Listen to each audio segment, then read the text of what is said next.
ये कहानी है ऐसे एक गांव की जहां माना जाता है कि अगर कोई भी जाए तो वो वापस लौट के नहीं आता। आखिर उस गांव में ऐसा है क्या वहां भूत है या कुछ और बात है? और जब कुछ लोग उस गांव में फंस जाते हैं तो वो अपनी जान कैसे बचाते हैं, यही देखेंगे आज की कहानी में, जो है प्राइम वीडियो पे रिलीज हुई एक horror television series the village. कहानी शुरू होती है 2005 में तमिलनाडु के थुट्टुकुडी के आसपास के जगह में। हम एक बस को देखते हैं। बहुत भारी बारिश हो रही थी और वो बस ब्रिज के पास में रुक जाती है क्योंकि ब्रिज ब्लॉक था। एक पेड़ गिरा हुआ था। कुछ आदमी बाहर आते हैं और पेड़ को रास्ते से हटाने के लिए अपनी पूरी कोशिश करते हैं, लेकिन तभी बस में माला नाम की औरत जो प्रेग्नेंट थी वो बच्चे को डिलीवर करने के लिए तैयार हो जाती है। उसे बहुत दर्द होने लगा था, इसीलिए वो लोग तुरंत रास्ता बदलकर बाईपास से होते हुए चले जाते हैं। मगर झाड़ियों में से छुपकर 4-5 लोग उन्हें देख रहे थे। माला अपने पति सेतु से कहती है कि मुझे गाँव वापस जाना है, मुझे यहाँ कुछ अच्छा नहीं लग रहा। लेकिन सेतु कहता है कि अब तुम जिद मत करो, हम जहाँ जा रहे हैं वहाँ हॉस्पिटल में अच्छे डॉक्टर मिलेंगे। बस कटियल से होकर गुजरती है, जिसे देखकर माला घबराने लगती है और कहती है कि इस रास्ते से मुझे नहीं जाना। वो पूरा गांव खाली था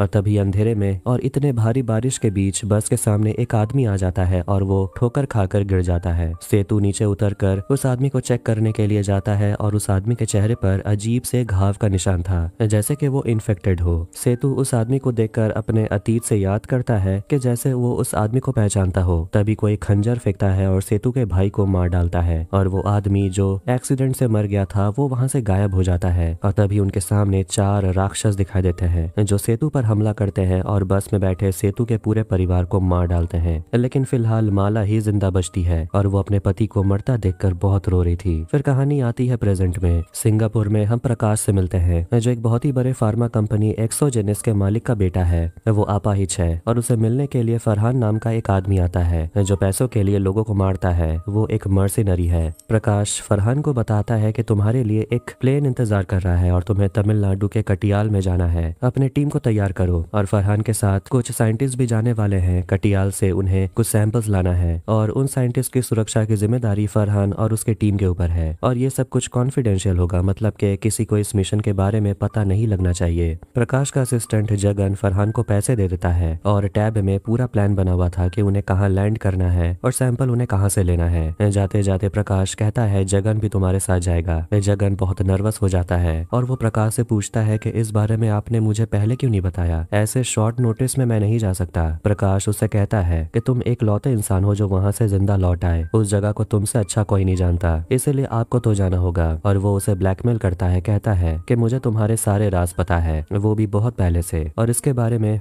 वो उसके फैमिली को बता देगा। इसलिए डर के मारे जगन जाने के लिए मान जाता है। अब इसके बाद कटियाल गांव के बाहर में हम एक छोटे से होटल को देखते हैं। उसका मालिक पीटर होता है। वो एक आदमी शक्ति से मिलता है जो अपने गांव में एक फेस्टिवल मनाने की सोच रहा था, जिसमें मंदिर की पूजा होगी, वो भी 2 दिन के लिए। इसके बाद हम मिलते हैं डॉक्टर गौतम से। उसकी पत्नी नेहा और उनकी बेटी माया वो रास्ते से कहीं जा रहे होते हैं और उन्हें रास्ते में ट्रैफिक जाम मिलता है। पता चलता है कि एक गाड़ी का एक्सीडेंट हो गया। अब उस ट्रैफिक जाम से निकलने के लिए नेहा जीपीएस में देखती है कि एक और रास्ता है जो सीधा हाईवे से जुड़ता है, इसीलिए वो लोग अपने गाड़ी को उस रास्ते से मोड़ लेते हैं और उन्हें पता नहीं था कि ये रॉन्ग टर्न है। अब आगे बढ़ने के बाद वो लोग देखते हैं कि इस रास्ते में कोई है ही नहीं, लेकिन जीपीएस में यही रास्ता दिखा रहा था, तो वो लोग आगे बढ़ते रहते हैं, भले ही ये रास्ता कितना ही डरावना क्यों ना हो। वो पहुंच जाते हैं कटियाल गाँव, लेकिन कुछ समय के बाद उनकी गाड़ी का टायर पंचर हो जाता है। गौतम उतर के चेक करता है तो देखता है कि रास्ते में किसी ने कीलें रख दी थी, जिस वजह से टायर पंक्चर हो गया। स्पेयर टायर तो है लेकिन आगे के दोनों टायर पंक्चर हो गए हैं। वो सभी बहुत परेशान होने लगते हैं और आसपास कुछ दिख भी नहीं रहा था, यहाँ तक कि उनके फोन में नेटवर्क भी नहीं आ रहा। कोई और रास्ता ना देखते हुए गौतम पैदल निकल जाता है मदद ढूंढने के लिए, और नेहा और माया और उनका कुत्ता हेक्टिक गाड़ी में ही रहते हैं। फिर हम उन मर्सिनरीज को देखते हैं, यानी कि फरहान और उसकी टीम को, जो हेलीकॉप्टर से कटियाल आ रहे थे, और उनके साथ जगन और 3 साइंटिस्ट भी होते हैं। और कुछ ही देर में वो सभी कटिहल कोस्ट पहुंच जाते हैं। गौतम पीटर के होटल में पहुंच जाता है और उन लोगों से मदद मांगता है। कहता है कि मैं अपने बीवी बच्चों को पीछे छोड़ कर आया हूँ, मेरी गाड़ी खराब हो गई है। शक्ति पूछता है तुम्हारी गाड़ी कहाँ खराब हुई? गौतम जैसे ही कहता है कटियल, सभी गौतम की तरफ देखने लगते हैं क्योंकि सभी ये नाम सुनकर डर गए थे। एक बूढ़ा आदमी कहता है तुमने गलती कर दी। सभी गौतम को बताते हैं कि आसपास के गांव वाले कटियल में कभी नहीं जाते क्योंकि वहाँ भूत रहते हैं, वहाँ जो भी गया कभी वापस नहीं लौटा। गौतम को ये सब मजाक लग रहा था। शक्ति और उसका दोस्त करू कहने लगते हैं कि सुबह तक इंतजार करेंगे और वो सुबह को निकलेंगे गौतम की मदद करने के लिए, लेकिन गौतम गौतम चिल्लाने लगता है, मेरा परिवार वही है, बिल्कुल अकेला। लेकिन कोई उसकी अभी मदद करने को तैयार ही नहीं था, इसीलिए वो अकेले वहाँ से चला जाता है। तो वहीं जंगल में देखते हैं कि नेहा और माया गाड़ी के अंदर होते हैं और उनका कुत्ता किसी को देखकर भौंकने लगता है और गाड़ी से उतरकर भाग जाता है। नेहा अपने कुत्ते के पीछे जाती है और माया भी अपने गाड़ी से उतर आती है।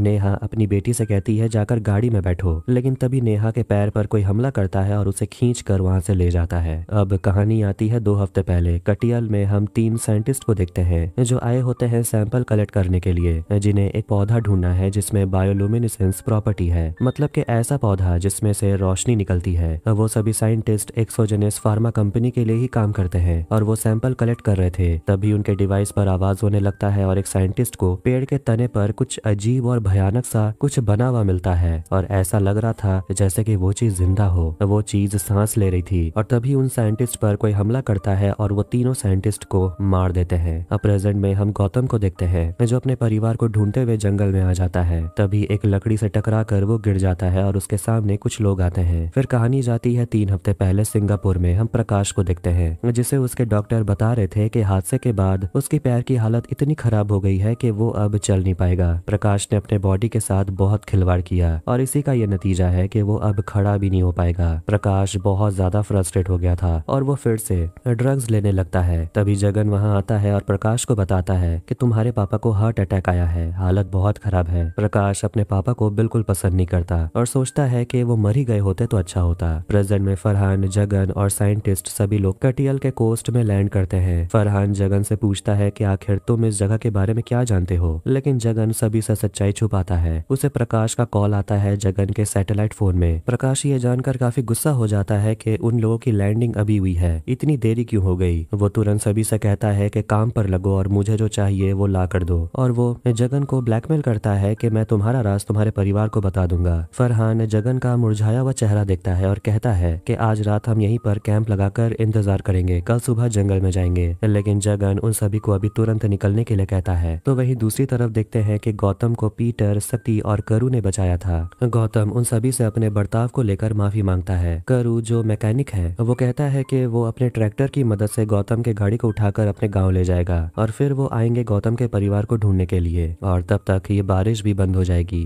वो चारों कटियल जाने के लिए निकलते हैं, लेकिन गौतम शक्ति के पास बंदूक देखता है और पूछता है कि ये बंदूक आपके पास क्यों है, क्या आप भूतों से बंदूक से लड़ेंगे। जिस पर करू बताने लगता है कि उस गाँव में कुछ तो है, जो भी जाता है वापस नहीं आता। एक दिन मेरी बहू और मेरा बेटा उसकी डिलीवरी के लिए यहाँ से जा रहे थे और वो लोग कोई और नहीं बल्कि वही लोग हैं जिन्हें हमने फर्स्ट सीन में देखा था, सेतु और माला, और उन लोगों में से कोई भी वापस नहीं आया। गौतम चौंक जाता है और पूछता है कि आप लोगों ने पुलिस में रिपोर्ट नहीं लिखवाई। करू कहता है कि पुलिस यहाँ आई भी थी लेकिन उन्हें कुछ मिला ही नहीं। फरहान और उसकी टीम कॉम्पास और दूसरे डिवाइस की मदद से कटियल के लिए आगे बढ़ रहे थे। गौतम उन सभी से पूछता है कि आखिर यहाँ हुआ क्या था। इसके बाद कहानी जाती है 1989 में। कटियल में हम एक जगह को देखते हैं जहाँ मजदूर मिट्टी की खुदाई कर रहे थे। वहाँ एक औरत थी और वो कोई और नहीं बल्कि सेतु की बुआ थी। उसके गर्दन में दर्द दे रहा था और उसका भाई यानी कि सेतु के पापा कोई और नहीं बल्कि करू कहते हैं कि बस कुछ दिन और, उसके बाद तेरी शादी हो जाएगी तो तुझे ये सब काम से छुटकारा मिल जाएगा। तभी वहाँ हम छोटे सेतु को देखते हैं जो वहाँ खेलते वक्त गिर जाता है और करू आकर अपने बेटे को उठाता है और उसे पानी पिलाता है और कहता है कि तुझे डॉक्टर बनना होगा, अपने पिता की तरह ये सब काम मत करना। सेतु की माँ उसे खाना खिलाने के लिए ले जाती है। तभी वहाँ गाँव का सबसे बड़ा परिवार आता है, आमरन परिवार, जो गाँव में राज करते हैं। और यहाँ जो काम चल रहा था उसका इंचार्ज पोनराज नाम के आदमी को बना दिया जाता है। वो बहुत ही बदमाश किस्म का इंसान था, मजदूरों पर बिल्कुल भी रहम नहीं दिखाता। यहाँ तक कि वो एक बूढ़े आदमी को आराम करता देखकर उसे एक लात मारता है और छोटे सेतु को उठाकर पटक देता है और कहता है उसे भी काम करने के लिए। सेतु के पिता करू पोनराज को थप्पड़ जड़ देते हैं और कहते हैं मेरे बेटे से दूर रहने। यहाँ तक कि वो ये भी कह देते हैं कि हम जो भी करते हैं खुद से काम करते हैं, तेरे से भीख में नहीं लेते। पोनराज का बड़ा भाई वहाँ आता है बंदूक लेकर, लेकिन पोनराज अपने भाई से कहता है यहाँ से जाने के लिए वो सब कुछ संभाल लेगा। उसके जाते ही सारे मजदूर अपने लिए आवाज उठाते हैं और कहते हैं कि हम लोगों ने जो भी कहा अपने लिए कहा। पोनराज कोड़ी को गाली देता है जिस वजह से उनके बीच लड़ाई होने लगती है, लेकिन फिर भी मजदूर लोग चुप नहीं बैठते। पोनराज सेतु के पापा करू को बंदूक से मारता है जिससे वो गिर जाता है और बेहोश हो जाता है। इसके बाद वो कोड़ी की सारी सबके सामने उतार देता है और उसे जलील करता है और शर्म के मारे कोड़ी अपना गला काट कर अपनी जान दे देती है। कोड़ी के अंतिम संस्कार में पूरा गाँव रो रहा था। इसके बाद सारे सारे गांव वाले एकजुट होकर अपना बदला लेने के लिए निकलते हैं और करू पोनराज को पकड़कर उसके प्राइवेट पार्ट पर हमला करता है और उसे घसीटते हुए उसके घर लेकर आता है।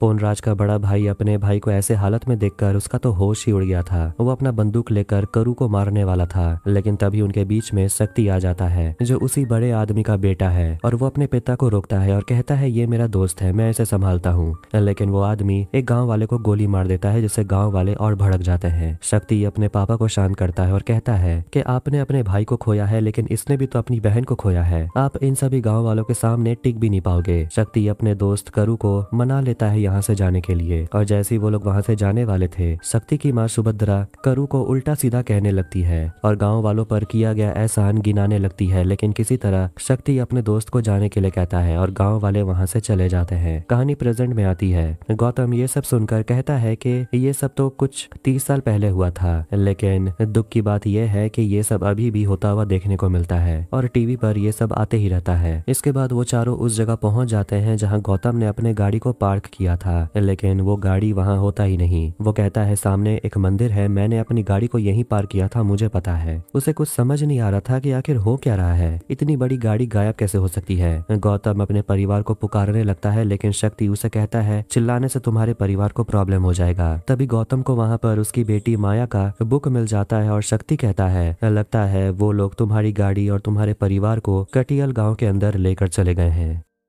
अब हम फरहान और उसकी टीम को देखते हैं जो उस जगह पहुंच जाते हैं जहां बायोलुमिनेसेंस पौधे और कीड़े मकोड़े पाए जाते हैं। वहां उन लोगों को प्रकाश के मेडिकल कंपनी एक्सोजेनिस का टूटा हुआ बॉटल मिलता है जिसे वो लोग बैग में रख लेते हैं। उन्हें ये भी समझ आ जाता है कि उनसे पहले भी यहाँ एक टीम आई थी। फिर वो सभी इधर उधर देख रहे थे और उनकी नजर पड़ती है पेड़ से लगे हुए हैजमेट सूट पर, जिसे खींचते ही एक कटा हुआ सिर गिरता है जिसमें कीड़े लगे हुए थे। ये वही साइंटिस्ट है जो यहाँ पहले आए थे। फिर कहानी जाती है 3 हफ्ते पहले सिंगापुर में। हम प्रकाश को देखते हैं जो अपने पापा से मिलने के लिए जाता है जिन्हें हाल ही में हार्ट अटैक आया था। प्रकाश के पापा अपने बेटे से पूछते हैं कि तुम्हें डॉक्टर ने क्या कहा। प्रकाश कहता है क्या ही कहेंगे, यही बोल रहे थे कि मैं कभी चल नहीं पाऊंगा, स्पाइनल कॉर्ड थेरेपी मुझ पर काम नहीं कर रही, मेरे सारे नस मर चुके हैं। वो अपने पापा से कहता है कि ये सब की शुरुआत जब मैं 8 साल का था तब से हुई थी, जब आपने मुझे वो इंजेक्शन लगाया था। प्रकाश बस यही चाहता है कि उसके पापा मर जाएं, वो उन्हें देखना भी नहीं चाहता। लेकिन उसके पापा रिक्वेस्ट करते हैं मेरी बात सुन लो,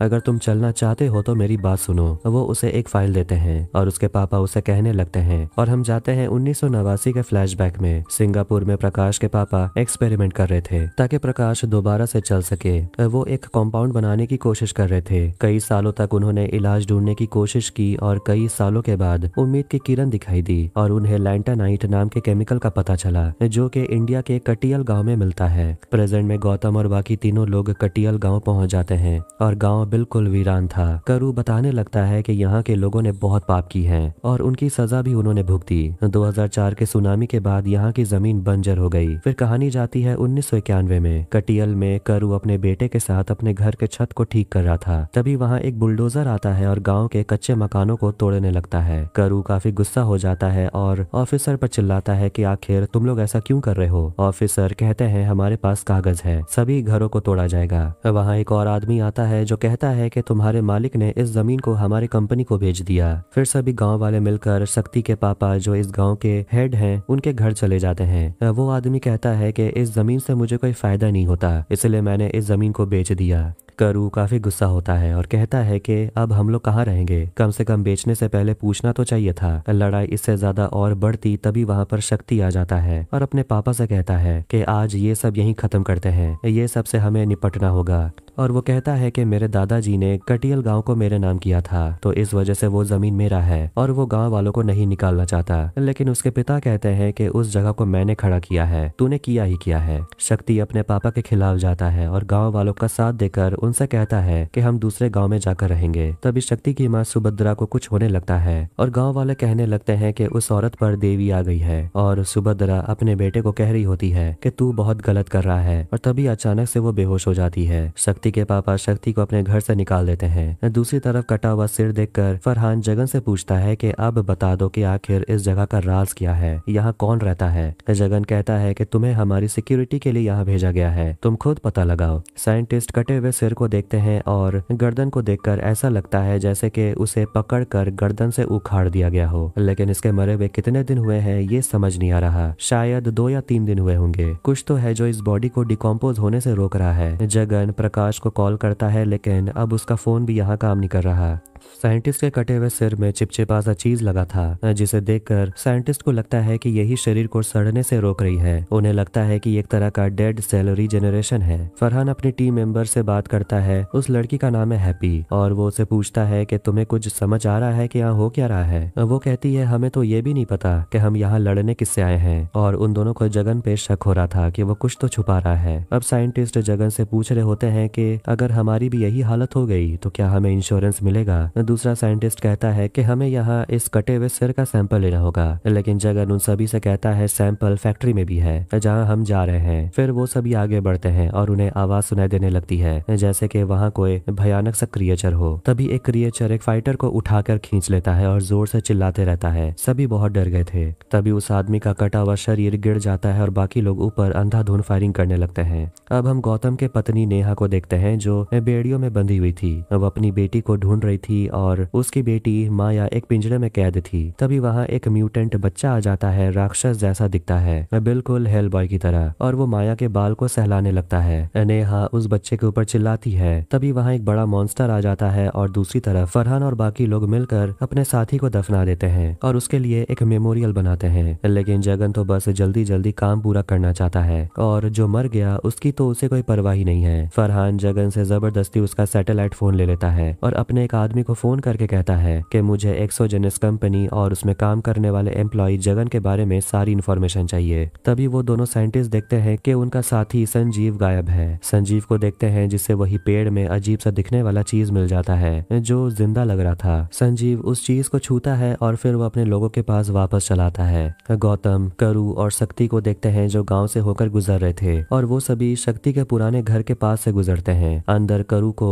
रोशनी जलता हुआ दिखता है, इसलिए वो लोग अंदर जाते हैं क्योंकि हो सकता है अंदर कोई हो। जैसे वो लोग अंदर जाते हैं उनकी नजर पड़ती है घर के बीचों बीच एक भयानक से पेड़ पर जिस पर कंकाल के सिर लटके हुए थे। तभी उन चारों पर 2 राक्षस जैसे दिखने वाले इंसान हमला करते हैं, लेकिन आखिर में वो चारों किसी तरह अपनी जान बचा लेते हैं और शक्ति बंदूक से उन दोनों मॉन्स्टर को गोली मार देता है। लेकिन तभी उनके सामने एक और राक्षस आ जाता है जिसके हाथ में 4 कुत्तों का चेन था। वो कुत्ते बहुत भूखे थे और ये देखकर चारों वहां से भागते हैं। जैसे वो चारों घर से बाहर निकलते हैं वो चारों कुत्ते उनके सामने आ जाते हैं और उन्हें दौड़ाने लगते हैं। एक राक्षसी कुत्ता शक्ति को पकड़ लेता है लेकिन वो उसे गोली मार देता है। एक कुत्ता गौतम को काटने वाला था लेकिन गौतम उसे उठाकर पटक देता है। सभी जानवरों से लड़ने के बाद वो देखते हैं कि पीटर उनके साथ नहीं है, तो वहीं पीटर अपनी जान बचाने के लिए एक गड्ढे में कूद जाता है। तभी वो तीनों वहां आते हैं और 2-3 कुत्ते उनके पीछे पड़ जाते हैं और वो तीनों भी जान बचाने के लिए उसी गड्ढे में कूद जाते हैं। अब हम एक फ्लैशबैक देखते हैं जब नेहा अपने पति गौतम को सुबह सुबह उठाती है और दोनों रोमांटिक हो रहे होते हैं। तभी वहाँ उनकी बेटी माया आ जाती है अपने डॉग हेक्टिक को लेकर। आज ही के दिन वो लोग रोड ट्रिप पर निकलने वाले थे। अब कहानी आती है प्रेजेंट में। गौतम को होश आता है और वो चारों होश में आते हैं। पीटर भी वहीं पर था और उसके पैर में दर्द हो रहा था, लेकिन गौतम जो डॉक्टर है वो पीटर के पैर को चेक करता है और कहता है फ्रैक्चर वैक्चर कुछ नहीं हुआ। और उन सभी को खुशी मिलती है ये जानकर के उनके बीच में कोई डॉक्टर भी है। गौतम उन सभी से माफी मांगता है कि वो तीनों उसकी वजह से यहाँ फंस गए, लेकिन शक्ति और करू गौतम से कहते हैं अब इस बात को जाने दो, इससे कोई फर्क नहीं पड़ता। फिर वो चारों अंदर जाने लगते हैं रास्ता ढूंढने के लिए और उन्हें वहाँ पर एक टूटा हुआ कार मिलता है। तभी गौतम की नजर पड़ती है नीचे गिरा हुआ माया के हेयर क्लिपर, जिसे देखकर वो शॉक्ड हो जाता है और दौड़ते हुए आगे बढ़ता है अपनी पत्नी और अपनी बेटी को ढूंढने के लिए, लेकिन उन्हें रास्ता बंद मिलता है। ये देखकर उसे समझ नहीं आ रहा कि उसका परिवार है कहाँ। आखिर वो अपनी पत्नी और अपनी बच्ची को ढूंढे कहाँ। वो रोने लगता है और ये सब के लिए खुद को दोष दे रहा था कि उसे अपने परिवार को अकेला नहीं छोड़ना चाहिए था। शक्ति उसे संभालता है और कहता है हार मत मानो, तुम्हारा परिवार यहीं कहीं होगा। तभी उन लोगों को एक भयानक गाने की आवाज सुनाई देने लगती है। शक्ति कहता है ये तो हमारी देवी के पूजा के समय गाया जाता है। वो चारों उस आवाज का पीछा करते हैं और एक बड़े ही डरावने जगह पहुंच जाते हैं जहाँ एक देवी की मूर्ति थी और सामने एक भयानक आदमी एक औरत को बांध करके रखा था। वो उसकी बलि चढ़ाने वाला था। जैसे ही वो अपने हथियार से उस औरत को काटने वाला था। गौतम खुद को रोक नहीं पाता और उस आदमी को धक्का देकर गिरा देता है। वो डरावना आदमी शक्ति को देखकर कहता है, आखिर तू धोखेबाज आ ही गया। ये देखकर शक्ति समझ जाता है कि वो म्यूटेंट कोई और नहीं बल्कि उसके पिता सायराज है। दूसरी तरफ नेहा को भी बांध के रखा जाता है और माया पिंजरे में बंद थी और वो छोटा डरावना बच्चा जो हेल बॉय की तरह दिखता है वो माया से कहता है, तुम्हें डरने की जरूरत नहीं है, तुम्हें कुछ नहीं होगा। माया उस म्यूटेंट से पानी मांगती है तो वो चला जाता है पानी लाने। फिर हम मर्सिनरीज और साइंटिस्ट के टीम को देखते हैं जो आखिरकार बंद पड़े फैक्ट्री की तरफ पहुंच जाते हैं। शक्ति अपने पिता सायराज से पूछता है कि आपको आखिर हुआ क्या है, लेकिन पीटर और करू शक्ति को समझाते हैं कि ये तेरे पिता नहीं है, ये राक्षस है। वो कहते हैं इस राक्षस को मार देने के लिए, लेकिन गौतम कहता है इसे मारने नहीं, क्योंकि इसे पता होगा मेरा परिवार कहाँ है। शक्ति अपने पापा से पूछता है कि आप उस सुनामी से कैसे बचे, जिस पर वो शैतान सायराज कहता है कि देवी माँ ने हमारी रक्षा की, वो तुम जैसे गद्दारों की तरह नहीं है। करू गुस्से में उस शैतान से लड़ने के लिए जाता है, लेकिन वो शैतान उससे कई गुना ज्यादा ताकतवर था और वो उसे गले से उठा लेता है। शक्ति उस शैतान को गोली नहीं मार पा रहा था ये सोचकर कि वो उसके पिता है। गौतम एक डंडे से उसे मारता है तो वो शैतान उसे दूर फेंक देता है और पीटर किसी तरह उसे लड़ने जाता है तो वो भी गिर जाता है। गौतम शैतान के सिर पर हमला करता है और उसे एक रॉड से उसके चेहरे पर वार करता है। फिर आखिर में वो लोग शैतान को बांध देते हैं और उसे पूछते हैं कि गौतम का परिवार कहाँ है। वो शैतान बताने लगता है कि वो सभी हम में से एक हैं, अब उनको भूल जाओ। गौतम एक बड़ा पत्थर उस शैतान के पैर में दे मारता है और ये सब कुछ शक्ति से नहीं देखा जा रहा था और वो लोग उस शैतान को और टॉर्चर करते हैं और पूछते हैं कि गौतम की बीवी और बच्ची कहाँ है, लेकिन वो राक्षस बस हंसते ही जा रहा था और कहता है देवी माँ ने तुम्हारी पत्नी और बच्ची को हमारे पास भेजा है। शैतान को देवी माँ की आवाज सुनाई देने लगती है जो उसे कहती है कि ये लोग तुम्हारा कुछ नहीं बिगाड़ सकते, हमारी सेना पहुंच रही है। वो शैतान ये सुनकर हंसने लगता है। फिर वहाँ कुछ और म्यूटेंट्स आ जाते हैं और उन चारों पर हमला करते हैं और वो चारों को भी बंदी बना लिया जाता है। वो छोटा बच्चा सायराज के पास आता है और उसे अपना पापा कहता है और बताता है कि वो बच्ची पानी मांग रही है। उस शैतान बच्चे के कंधे पर बैग देखकर गौतम कहता है कि ये तो मेरा बैग है। सायराज कहता है अच्छा तो तुम एक डॉक्टर हो, मेरे लिए एक दवाई दो। गौतम अपने बैग में से एक नुकीला सा ब्लेड निकालता है और उसे अपने पास रख लेता है और एक दवाई का बॉटल उस शैतान को दे देता है जो वो पी जाता है। फिर वहाँ से वो सारे म्यूटेंट्स वो जो औरत बंधी हुई थी उसे वहाँ से ले जाते हैं, जिसे देखकर गौतम चिल्लाने लगता है कि तुम इस औरत के साथ क्या करोगे। शक्ति के पापा सायराज बताने लगते हैं कि जब तुम लोग गाँव छोड़कर चले गए थे तो कंपनी वालों ने उस बंजर जमीन के लिए हमें बहुत पैसे दिए और वही उनकी सबसे बड़ी गलती थी। उन्हें नहीं पता था कि ये गलती उन्हें बर्बाद कर देगा। अब कहानी जाती है 3 हफ्ते पहले। सिंगापुर में प्रकाश के पापा प्रकाश को लैंटनाइट केमिकल के बारे में बताते हैं जो कटियल में पाया जाता है और बताते हैं कि उस गांव में फार्मा कंपनी की आड़ में उन्होंने एक सीक्रेट लैब बनाया है लैंटनाइट के साथ एक्सपेरिमेंट करने के लिए। जिसके बाद हम जाते हैं 1996 में कटियल के एक्सोजेनिस लैब में। देखते हैं प्रकाश के पापा और जगन सभी मिलकर एक ऐसा सीरम तैयार करने की कोशिश कर रहे थे जिससे प्रकाश दोबारा से चल सके, लेकिन हर बार उनके हाथ नाकामयाबी ही लगती है और जमीन के अंदर होने वाले इसी खतरनाक एक्सपेरिमेंट के वजह से गांव का जमीन खराब होने लगा, बंजर होने लगा, जानवर मरने लगे, इंसानों में अजीब तरह की बीमारी फैलने लगी, औरतें बांझ हो गई, बच्चे मरे हुए पैदा होने लगे, हवा में प्रदूषण फैल गया और ये समझने में बहुत देर हो गई कि उन लोगों ने लैब में एक ऐसी चीज बना दी है जिस पर उन लोगों का कोई कंट्रोल है ही नहीं। वो बीमारी लैब के अंदर और लैब के बाहर गांव में हर जगह फैलने लगा, लेकिन फिर भी प्रकाश के पापा नहीं रुके। एक्सोजेनिस फार्मा कंपनी को बंद कर दिया गया था और गांव वालों में अजीब तरह की बीमारी फैलने लगी, लेकिन सायराज गांव वालों से कहता है कि देवी माँ हमारी रक्षा करेगी। लेकिन एक आदमी चिल्ला रहा था कि वो गांव से बाहर जाना चाहता है। तभी शक्ति की माँ सुभद्रा के अंदर फिर से देवी आ जाती है और वो उस आदमी का गला काट देती है और कहती है मैं जो कहूंगी वही करना पड़ेगा और वही इस गांव से बाहर जाएगा और देवी माँ के गुस्से को शांत करने के लिए उस फार्मा कंपनी को यहाँ से निकालना होगा। 2004 के फ्लैशबैक को देखते हैं जब सभी गांव वाले चुपके से फार्मा कंपनी के बिल्डिंग के अंदर जाने की कोशिश करते हैं सुरंग के रास्ते से। तभी एक जोर का भूकंप आता है, पता चलता है सुनामी आने वाली है। लैब के अंदर भगदड़ मच जाती है, सभी लोग इधर उधर भागने लगते हैं और समुद्र से बहुत बड़ा लहर गाँव के तरफ आता है और पूरा गाँव डूब जाता है और गाँव वाले जो सुरंग के रास्ते लैब के अंदर जाने की कोशिश कर रहे थे वहाँ भी पानी भरने लगता है और वो जल्दी जल्दी लैब के अंदर जाते हैं, लेकिन सुभद्रा मर जाती है और शक्ति के पापा बहुत रोने लगते हैं। यही कहानी वो शैतान यानी कि सायराज अपने बेटे को सुना रहे थे। शक्ति भी इमोशनल हो जाता है ये जानकर कि उसकी माँ कैसे मरी। प्रकाश के पापा अपने बेटे से कहते हैं कि हम लोगों ने जो बनाने की कोशिश की है वो इंसानियत के काबिलियत से बहुत आगे की है। शायद ऊपर वाला भी नहीं चाहता था कि हम उस मुकाम तक पहुंचे, और तुम भूल कर भी उस गुफा को मत खोलना क्योंकि वहाँ भूत रहते हैं। लेकिन प्रकाश अपने पापा से कहता है कि आपसे काम नहीं हुआ तो आप अपने नाकामयाबी का दोष भूतों पर डाल रहे हैं। उसके पापा उसे समझाते हैं कि मेरे मरने के बाद तुम्हें मेरा हर चीज मिलेगा, लेकिन ये फार्मा कंपनी उसे जाने दो, उसे मेरे साथ ही दफन होने दो, वहाँ भूत रहते हैं। लेकिन प्रकाश उस जगह के बारे में जानने के बाद अपना इलाज ढूंढने के लिए इतना डेस्परेट हो गया था कि वो किसी तरह अपने पापा के बिस्तर में जाता है और उनका ऑक्सीजन सप्लाई ब्लॉक कर देता है, जिससे उसके पापा मर जाते हैं। अब 2004 में देखते हैं एक्सोजेनिस लैब में देखते हैं कि शक्ति के पापा सायराज और गांव वाले कैद हो जाते हैं, क्योंकि वो अंदर तो आ गए लेकिन वहां से निकलने का कोई रास्ता उन्हें नहीं मिल रहा था। एक दरवाजा था जो खुलता नहीं। वो कई दिनों तक वहीं कैद थे।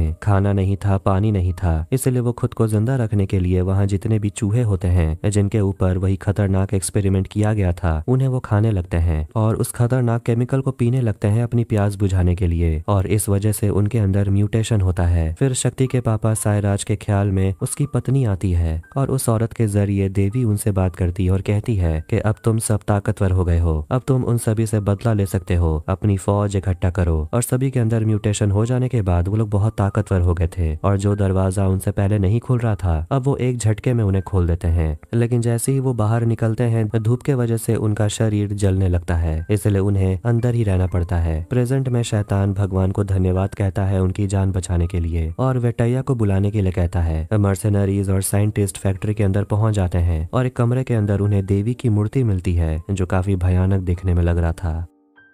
शक्ति के पापा वेटैया को बुलाते हैं जो उसका बेटा है और एक बहुत ही बड़ा मोटा सा म्यूटेंट मॉन्स्टर था, और सायराज के कहने पर वो म्यूटेंट मॉन्स्टर शक्ति और पीटर को मारने के लिए आगे बढ़ता है और पीटर को काट डालता है, जिसके बाद वो पीटर का कटा हुआ शरीर लेकर बाकी म्यूटेंट मॉन्स्टर को खिला देता है। थोड़ी देर के बाद शैतान सायराज बेहोश हो जाते हैं क्योंकि गौतम ने जो उसे दवाई दिया था वो नींद की दवाई थी। तभी गौतम को उसकी बेटी की आवाज सुनाई देने लगती है, लेकिन वो बंधा हुआ था इसलिए वो हिल ही नहीं पा रहा था। गौतम अपना छोटा सा ब्लेड निकालता है ताकि वो अपना हाथ को काट कर खुद को आजाद कर सके, लेकिन शक्ति उसे मना करता है और कहता है ऐसा मत करो। गौतम उन दोनों से माफी मांगता है क्योंकि उसकी वजह से वो लोग यहाँ फंसे हैं। फरहान जगन से पूछता है कि अब सच सच बता दो कि आखिर ये जगह है क्या, लेकिन जगन कहता है मुझे कैसे पता, मैं तो पहली बार यहाँ आ रहा हूँ। संजीव उस मूर्ति को करीब से देखना चाहता है और वो उसे छूने वाला था। सभी लोग घबरा रहे होते हैं कहीं कुछ अनहोनी ना हो जाए, लेकिन संजीव को कुछ भी नहीं होता। तभी दीवार के पीछे से एक भाला निकलता है और उसका हाथ कट जाता है। सभी लोग घबरा रहे थे और संजीव वही मर जाता है। करू अपना हाथ काट कर खुद को आजाद करता है और गौतम और शक्ति को भी छुड़ा लेता है। गौतम उस शैतान से पूछता है कि मैं तुझे भी बचा सकता हूँ, तुझे दर्द भी दे सकता हूँ, अब चुपचाप बता मेरी फैमिली कहाँ है। वो तीनों शैतान को बेड़ियों से बांध कर खींचते हुए ले जाते हैं और वो एक जगह पहुंचते हैं और वहाँ एक छोटा सा तालाब था जिसमें 2 औरतों की बॉडी थी। तभी वो शैतान फिर से देवी माँ को पुकारने लगता है। फ्लैशबैक में देखते हैं कि शक्ति के पापा दूर से अपने गांव वालों को देख रहे थे जो अब दूसरे गांव में खुशी खुशी रह रहे हैं। अब उन्हें किसी भी चीज की कमी नहीं है, उनके पास स्वच्छ हवा है और सभी खुशी मना रहे थे क्योंकि माला प्रेग्नेंट है और उसी की गोद भराई चल रही थी। ये सब देखकर सैराज को बहुत गुस्सा आता है और वो बदला लेने का सोचता है, इसीलिए वो लोग सेतु की गाड़ी पर हमला करते हैं और सभी को मार डालते हैं और माला को किडनैप कर लेते हैं जो प्रेग्नेंट थी, और जबरदस्ती उसका बच्चा निकालकर उसे मार देते हैं। इसके बाद शक्ति के पापा सायराज खुद माला को गर्भवती करके बच्चा पैदा करवाते हैं ताकि उनका वंश आगे बढ़े। तभी हम देखते हैं कि पानी के ऊपर जिस औरत की बॉडी रखी हुई थी वो माला थी। उसका हाथ पैर कटा हुआ था, वो दर्द में तड़प रही थी। ये सब देखकर शक्ति और करू का रूह कांप जाता है।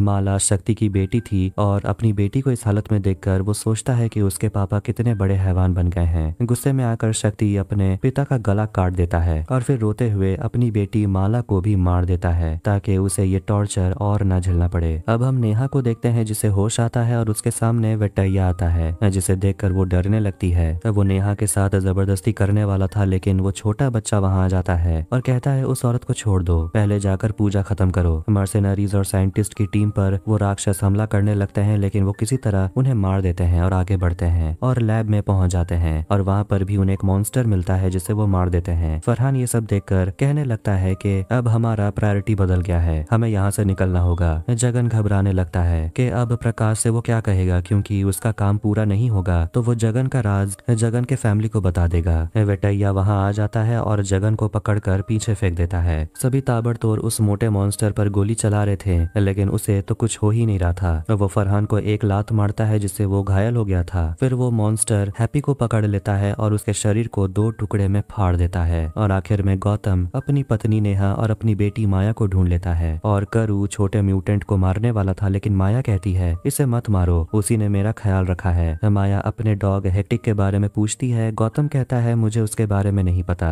लेकिन वो अपनी बेटी को उसका हेयर क्लिप लौटा देता है। एक मॉन्स्टर के दहाड़ने की आवाज आती है जिस पर सभी डर जाते हैं और गौतम कहता है हमें यहाँ से निकलना होगा। वो लोग उस छोटे म्यूटेंट से पूछते हैं यहाँ से निकलने का रास्ता कहाँ है। फरहान अपने एक और साथी को खोने पर बहुत दुखी होता है और वो हैप्पी को श्रद्धांजलि देता है और गुस्से में चिल्लाता है जगन कहाँ है। छोटा म्यूटेंट उन्हें रास्ता दिखाता है और उन्हें एक सीढ़ी मिलती है ऊपर जाने के लिए। इसके बाद धीरे धीरे करके सभी उस सीढ़ी के रास्ते ऊपर जाने लगते हैं और माया जाने से पहले अपने नए दोस्त को यानी कि उस म्यूटेंट बच्चे को अपना हेयर क्लिप दे देती है। और ये प्यार देखकर वो छोटा बच्चा काफी इमोशनल हो गया था। जगन एक लॉकर खोलता है और उसमें उसे सैंपल मिल जाता है। फरहान ये सब देखकर काफी गुस्सा हो गया था और कहता है यहाँ आने की वजह से कितने लोगों की जान गई और तुझे अभी भी सैंपल की पड़ी है, मुझे सैटेलाइट फोन दे। फरहान फिर से अपने आदमी को कॉल करता है और उससे कहता है इस फोन को ट्रेस करो और जल्दी से एक्सट्रैक्शन टीम को भेजो जो उन सभी को वहां से निकाल ले। और वो आदमी फरहान को कह देता है कि आपने कहा था एक्सोजेनेस फार्मा कंपनी के बारे में पता लगाने, इसके बारे में कुछ भी इंफॉर्मेशन नहीं मिला। शायद ये कंपनी जो कर रही है वो सब कुछ इलीगल है। और जगन का राज वो फरहान को बता देता है कि जगन के ऊपर केस चल रहा है क्योंकि वो एक पेडोफाइल है, यानी कि वो बच्चों के ऊपर अब्यूज करता है। ये सब सुनकर फरहान को काफी झटका लगता है और वो अपनी बेटी को याद करने लगता है जिसे भी ऐसे ही किसी आदमी ने मार डाला था।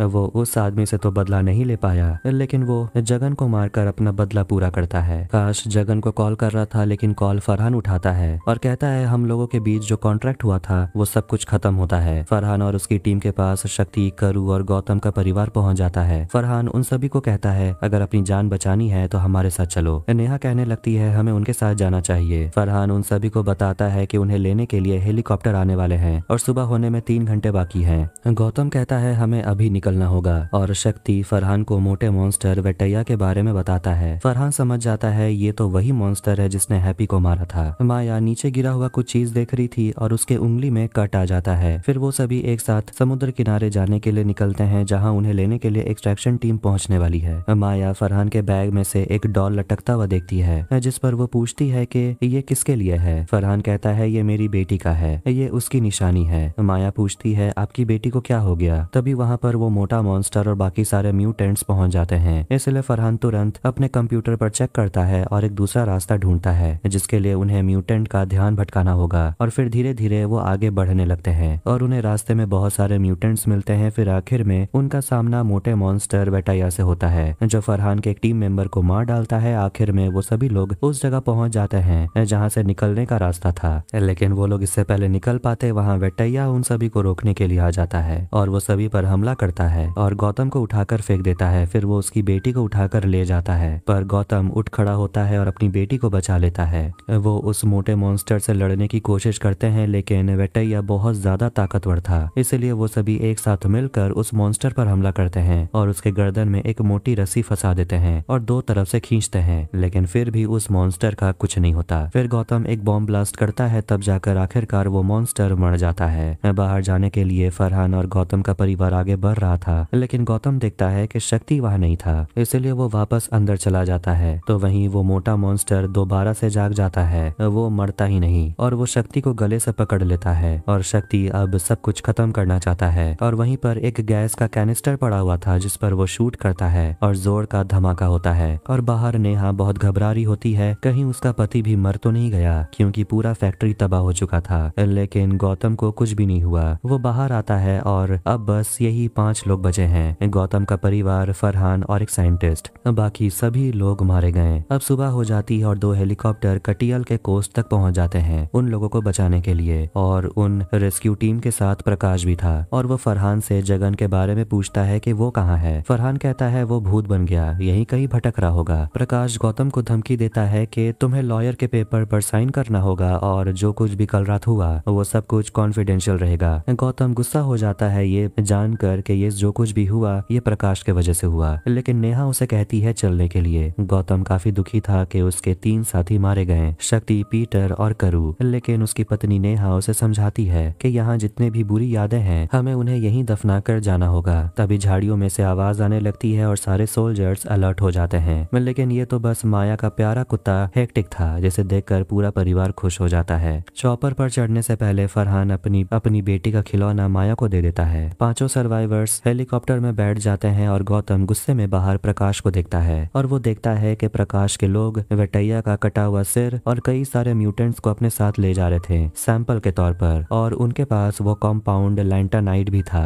अब कहानी जाती है 2 महीने के बाद। माया को बहुत ही बुरा सपना आता है जिसमें वो उस रात को याद करती है जब उनके साथ वो सब कुछ हुआ था और वो डर के मारे जाग जाती है। इस बीच सिंगापुर के एक्सोजेनस लैब में हम प्रकाश को देखते हैं। उसके लैब में म्यूटेंट के बॉडी पार्ट्स होते हैं, यहाँ तक कि एक जिंदा म्यूटेंट भी होता है, वही म्यूटेंट बच्चा जिसे माया ने अपना हेयर क्लिप दिया था। माया अपने कुत्ते के साथ खेल रही थी, लेकिन तभी उसका कुत्ता अचानक माया को काट लेता है। गौतम को फरहान का कॉल आता है। प्रकाश को वो सीरम मिल जाता है जिस पर उसके पापा काम कर रहे थे। डॉक्टर प्रकाश को सावधान करते हैं कि ये सीरम अभी भी तैयार नहीं हुआ, लेकिन फिर भी प्रकाश सीरम को खुद में इंजेक्ट कर लेता है और उस सीरम का नेगेटिव रिएक्शन उसमें तुरंत दिखने लगता है और वो काफी वायलेंट हो जाता है। वो खड़ा तो हो पा रहा था, लेकिन वो तुरंत गिर जाता है और उसके मुंह से झाग निकलने लगता है। वो सीरम को झेल नहीं पाया। माया के हाथ से कुत्ते का काटा हुआ निशान खुद ब खुद गायब हो जाता है। फरहान गौतम को बताता है तुम्हारा परिवार खतरे में है, तुम्हारी बेटी खतरे में है। और हम देखते हैं कि जिस समय माया की उंगली में कट आ गया था वो उसी सीरम को छू रही थी और शायद उस कट के जरिए सीरम का कुछ ड्रॉप शायद माया के शरीर के अंदर चला गया होगा और इसी हीलिंग प्रॉपर्टीज के बारे में साइंटिस्ट बात कर रहे थे और उसी प्रॉपर्टी के चलते कुत्ते के काटने का निशान भी गायब हो गया और इसी सीरम के चलते वेटैया बार बार ठीक हो जा रहा था। उसे ना गोली लगने का ना बॉम्ब से उड़ाने का फर्क होता था। तो सवाल ये है कि क्या माया भी अब वेटैया की तरह मॉन्स्टर बन जाएगी? ये तो जानने को मिलेगा सीजन 2 में। खैर द विलेज सीजन 1 यहीं पर खत्म होती है। इस शो का कॉन्सेप्ट इंडियन कंटेंट के हिसाब से काफी अलग था जो मुझे पसंद भी आया, लेकिन मॉन्स्टर के डिजाइन्स काफी एवरेज से थे और सच बताओ तो वेटैया को छोड़कर कोई भी उतना खतरनाक नहीं लग रहा था और सारे एक्टर्स का परफॉर्मेंस बहुत ही ज्यादा गंदा था। अच्छी बात यह है कि इंडियन क्रिएटर की तरफ से कुछ अलग देखने को मिला, लेकिन दुख की बात यह है कि कंटेंट बहुत ही एवरेज था।